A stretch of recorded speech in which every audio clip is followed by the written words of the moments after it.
Good evening and welcome to News at 7 on Lumina TV.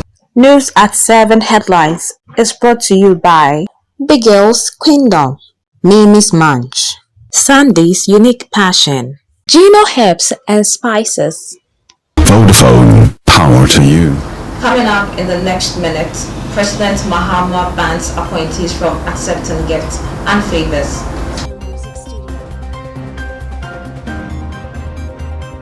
St. Luke Hospital turns yellow for newborn jaundice awareness.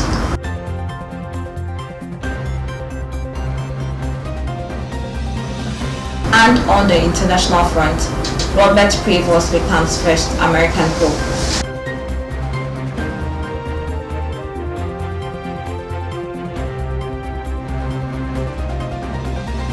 Follow us on all social media platforms at Lumina TV. My name is Tracy, Addo. Now the news in details. President Mahama launches a strict code of conduct banning gifts and favors for government appointees, targeting conflicts of interest and unethical influence in decision making. The president made it clear that the code is not symbolic, but a binding set of rules that all government officials must follow. Number 4, gifts and hampers. We all know our cultural fondness for gifts, but we must now draw a clear line between appreciation and influence. Appointees are prohibited from accepting gifts or favors, especially from companies or individuals with interest in governmental decisions. If a gift is received during an official engagement and its estimated value exceeds 20,000 Ghana cedis, it must be declared. And upon leaving office, the gift must be surrendered unless expressly permitted to retain it by the president. As for hampers and gift items, no government funds, including internally generated funds, are to be used to purchase or distribute hampers. The only exception is modest gifts to staff as a reward for excellence or retirement.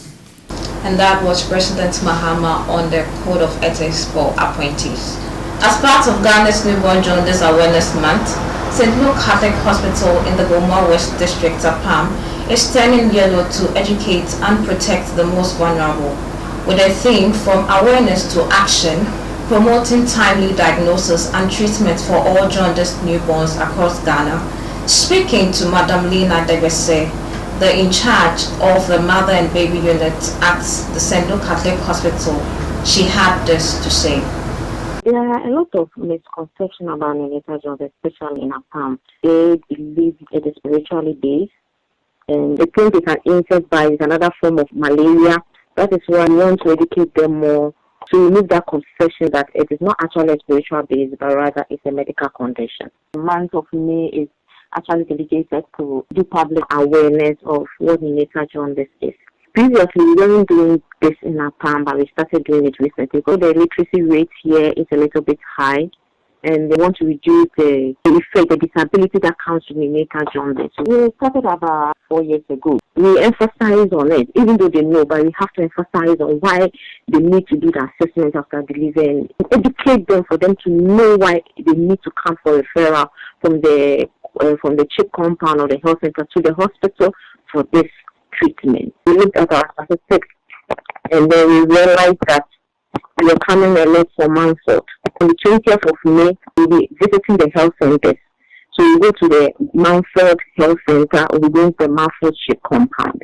And then on the 27th, that is their market day, we distribute ourselves into groups, whereby we walk through the market, have a one focal point, we'll be educating them on the system.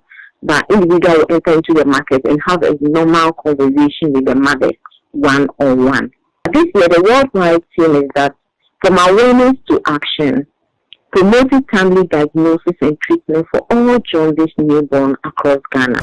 And that was Madam Lina Degese, the in charge of the Mother and Baby Unit at St. Luke Catholic Hospital in Apam. Moving away from that story, agriculture is the backbone of many economies, providing food, fiber, and livelihood for millions worldwide. Meet Rhoda, a young farmer who revolutionizes the agricultural scene with innovative techniques. Rhoda calls for more support for women in agriculture, reminding us all when women grow, entire communities thrive. Meet Rhoda, a determined young woman who wakes with the sun and works with the soil. In a small plot behind her home, she grows life, rows of vibrant vegetables that feed her family and fuel her dreams. While many see farming as hard labor, Rhoda sees opportunity. What began as a way to support her household has blossomed into a small but thriving business. From cabbage to green peppers, her hands nurture crops that find their way to local markets and family tables. Rhoda embraces innovation in her work. She uses smart climate agriculture techniques to improve yields, conserve water, and adapt to shifting weather patterns. Her approach not only boosts productivity but also ensures sustainability in the face of climate change. Rhoda's not just growing food, she's cultivating independence, resilience, and hope.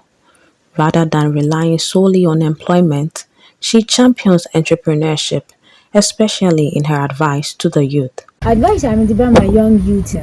My advice to the youth is that you have to create something for yourself because the government cannot create jobs for all of us. So you should do something that can sustain your upkeep. Rhoda is living proof that when women are empowered in agriculture, entire communities flourish. She calls for greater support and inclusion of women in agriculture. So BB Reba or then I didn't go for women's nansana. If there is an opportunity, priority should be given to women because a lot of women don't have knowledge in agric. When we are trained, it can help women who have interest in agric to be more productive. And that was Rhoda calling on more women into agriculture. The National Service Authority has begun high-level discussions with the Ghana Armed Forces regarding the launch of the National Service Emergency Response Readiness Program. This new initiative aims to provide national service personnel with fundamental military training. This aligns with President John Dramani Mahama's vision of fostering discipline, patriotism, and physical fitness among Ghana's graduates. Some level 400 university students shared their feelings and preparedness to undergo military training. My name is Sajid Ransford from the Political Science Department. I think it's such a nice initiative that has been introduced. I would say that even though as national service personnel, they've had the opportunity to indulge themselves in many other aspects of their life, but introducing this one also added to their skills and everything that they have, because most of us have had the opportunity to be in the military. So I think in one way or the other is going to help. I'm Abigail. I'm often known as Miss Abby. How I feel? I don't know. But I learned they have an objective of us being disciplined through that. I don't know if by the end of the program you will truly be disciplined. So we are just hoping for the best. I have project to think about. I have fashion show to think about. I have post-internship. A lot of things to think about. And that too is ahead. So I don't know if I'm truly ready. I'm Francis Mikado, Political Science Department. I don't think it's a bad initiative, but I don't even think it is necessary. For me, for instance, I am doing political science. So I don't know the correlation that is with political science and this military training. But I think that if the person is willing to join any of the services after the national service, then it will be a good thing for the person to do it. So I'm not ready. Me, I'm not struggle. One ahoy, I'll fall down. These are some reports from tertiary students on the National Service military training. We'll go on a quick commercial break. When we come back, it's international news.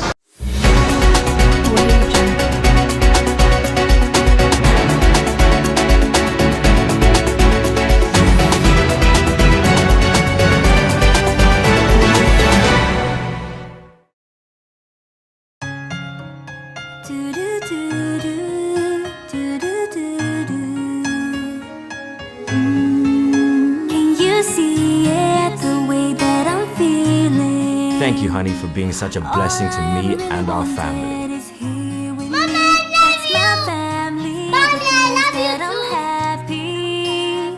The happy moments make happy days.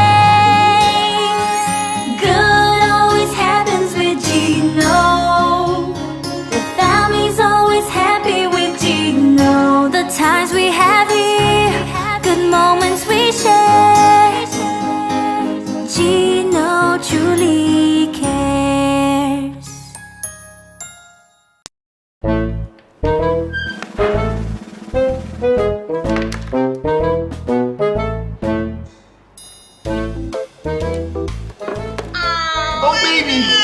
Sorry. Oh baby, I'm sorry. Nipa Sims baby. What is it? One for international calls, this for cheap calls to any network, and this because I hear better. Like seriously?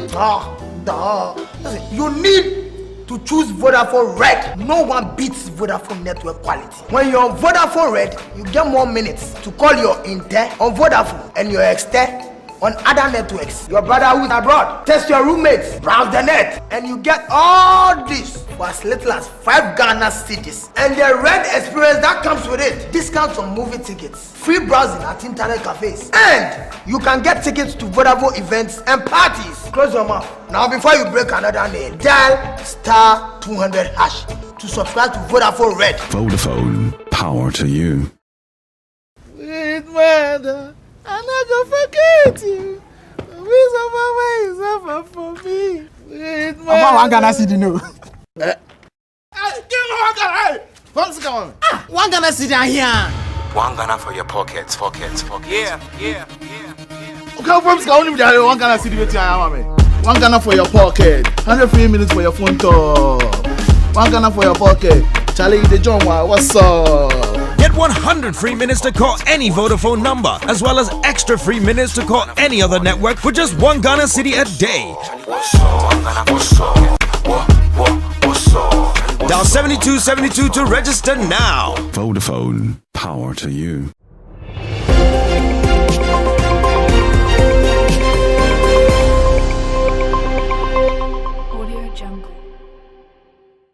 Welcome back from the commercial break. Now to the international front. U.S. Cardinal Robert Prevost is the newly elected leader of the Roman Catholic Church, taking the name Pope Leo XIV, after serving as missionary and archbishop in Peru. Prevost presided over one of the most revolutionary reforms of Pope Francis' pontificate. Prevost, 69, has spent most of his career as a missionary in Peru and became a cardinal only in 2023. He has given few media interviews and is a relative unknown on the global stage. The late Pope Francis brought him to the Vatican in 2023 to serve as the powerful head of the office that vets bishop nominations from around the world, one of the most important jobs in the Catholic Church. Prevost is the 267th Bishop of Rome. Before we end news at 7, let's take a recap of stories that made headlines. President Mahama bans appointees from accepting gifts and favors. St. Luke Hospital turns yellow for newborn jaundice awareness. And Robert Prevost becomes first American Pope. And that's all for news at 7 on Lumina TV. My name is Tracy Addo. Please have a good evening.